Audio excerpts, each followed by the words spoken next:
keberanian aku saja membela kebenaran, dan kemudian ini bisa menjadi negatif. Seseorang akan belajar ketika dia ingin belajar.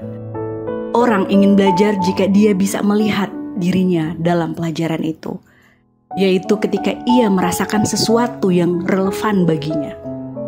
Ketika ia terlibat, ketika ia dihargai, ketika ia melihat tujuan dan arah yang jelas, dan ketika ia punya pengalaman baik sebelumnya. Ini adalah kunci dari orang-orang yang belajar dengan merdeka. Ini karena kita harus dituntut untuk memiliki nilai yang gede. Di sini ada warna merah, dia kayak menyimpan amarah tapi yang terpendam gitu, terus dia suka nangis. Mulutnya juga kependam karena air matanya yang terlalu banyak.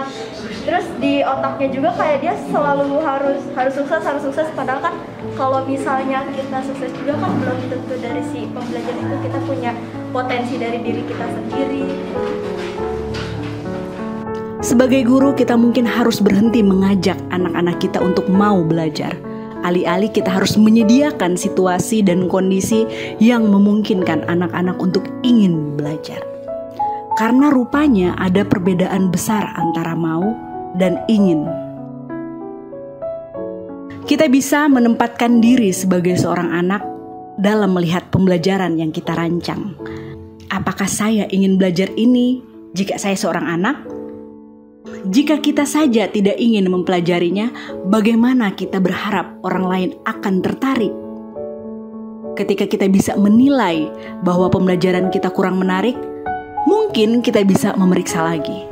Mana yang membuat pembelajaran yang kita rancang tidak relevan bagi mereka?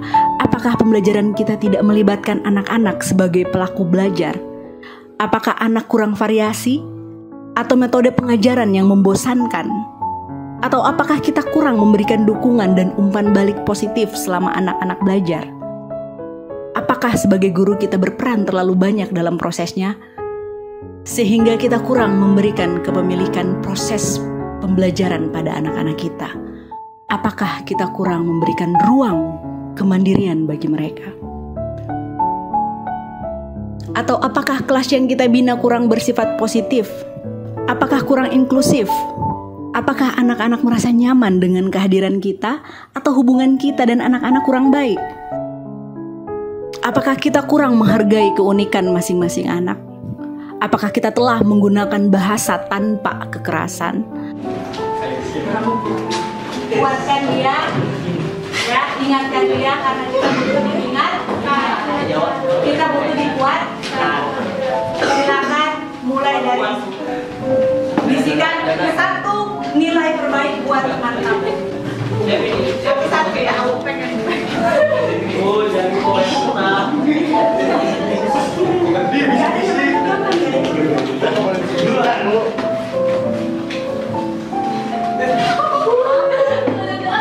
Atau apakah kita kurang jelas dalam menetapkan tujuan belajar yang bisa mereka pahami? Atau kita kurang memperhatikan apakah anak-anak sudah benar-benar paham atas tujuan belajar hari ini? Ini adalah pertanyaan-pertanyaan serius yang kalau saja kita sungguh-sungguh tanyakan pada diri kita sendiri, mungkin kita akan mulai membangun kelas yang sungguh-sungguh ingin belajar bersama kita.